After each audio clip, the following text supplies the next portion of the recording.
معلن كانوا اسمعنا وعين سمعنا مغلين اسمه عنه لكن وحا نغفل عدالة دولة لماذا هيكل كدولة مر لبعض مر سدحات مر أفراد مر كستبنا وحا نغفل عدالنا اللامها أمانك ميلا يجوغان حالي سيسا عرون أصيحدي وحا أصيحدي أول وحا نغفل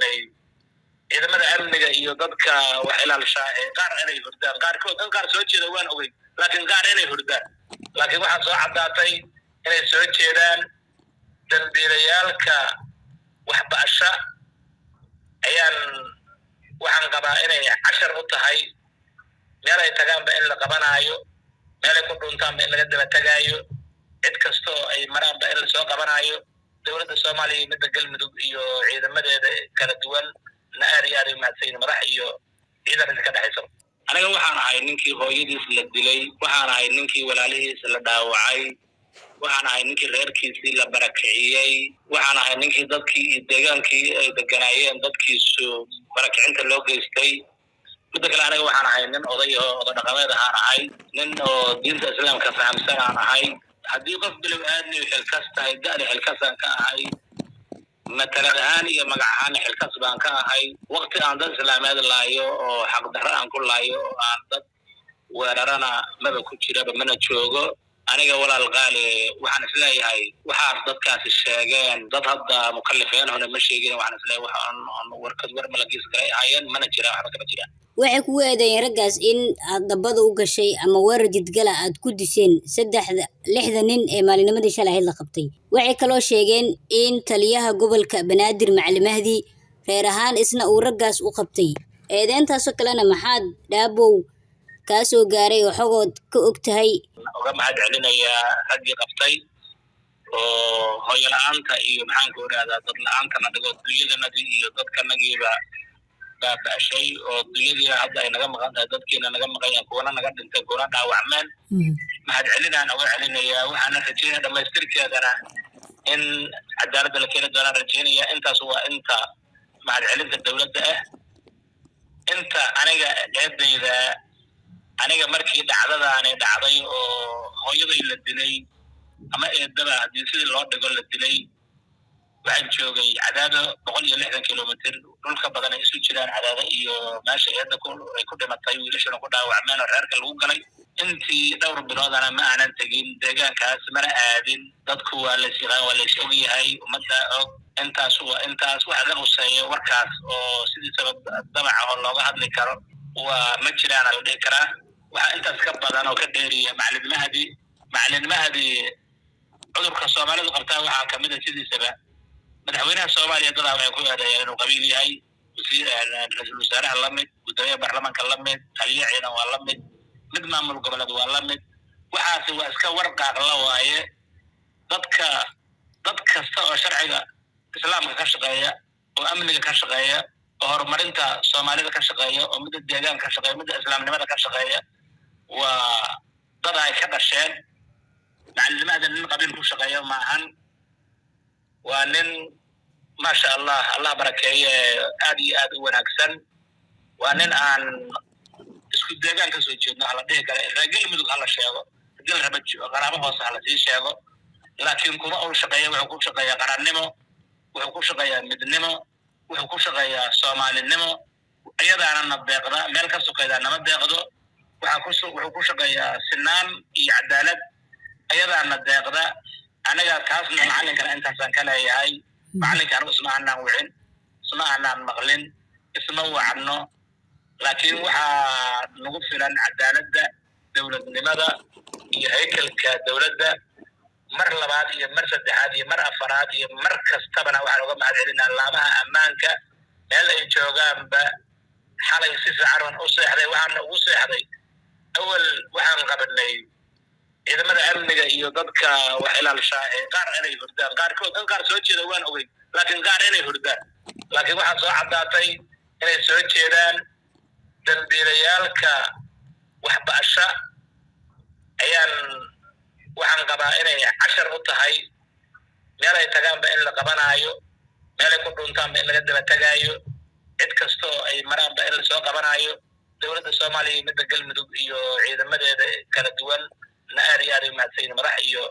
ciidan idinka dhexaysa. ilaa iyo maalinimadii shalay ahayd markii raggan gacanta lagu dhigay waxaa soo shaacbaxayay odayaal iyo nabadoono sheeganaya in raggan aysan wax luga ku lahayn kiiskii lagu dilay maama Madiina. Xogtaas iyadana maxaa ka jira raggan ma raggii ka dambeeyay ama ku lug lahaa kiiskii lagu dilay maamada? Anaga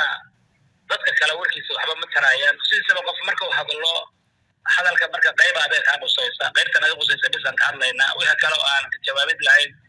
ama aan la qosayno micna ku fadhina wax dara ma lahan nimankaas waxa la sheegay kuma jirin dad lama dilin salaam dad kama aysan dilin la yiri annaga hooyadeen Madiina Jimcaale uu heliye cali waxa dilay niman beeshaas ka soo jeeda oo deegaankaas ka soo jeeda dad badan ay ahaayeen ilaa dad 20 iyo jarjar gaarayay ayay dadka markaas ka qayb qaatay lixdaas dhinac laga hayaa waxay kala sheegeen waxa la yiri raaxaji salaamaana wadada u galay ama dhaaban la yiraahdo wadada u galay aniga waa saas u sheegay way cadaadan joogay habeenkaas hooyadaya dhamatay waxaan ku mashquulsanayn ba aniga iyo ehelkayga iyo dadka deegaanka cidda garaaba waxaan ku mashquulsanayn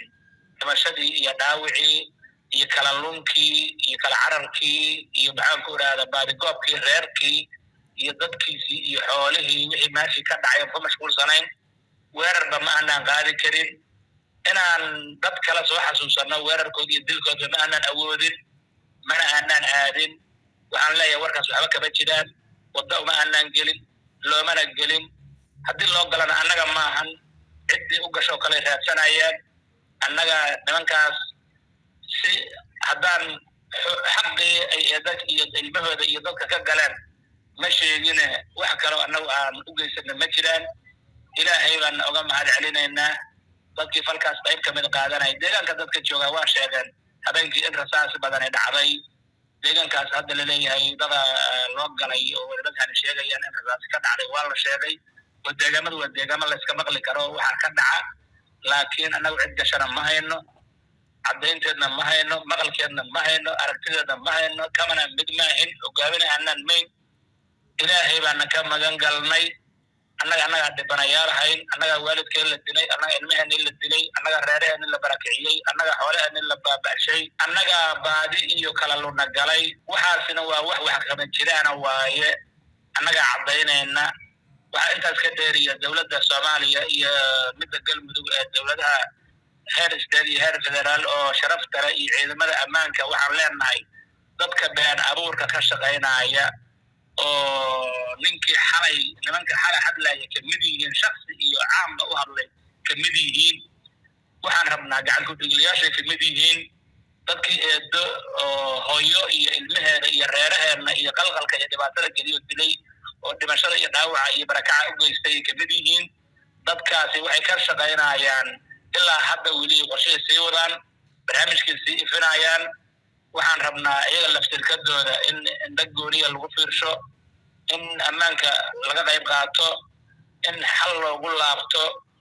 aniga cadaynaana loo hayaa ninkii meydka waxaan ahay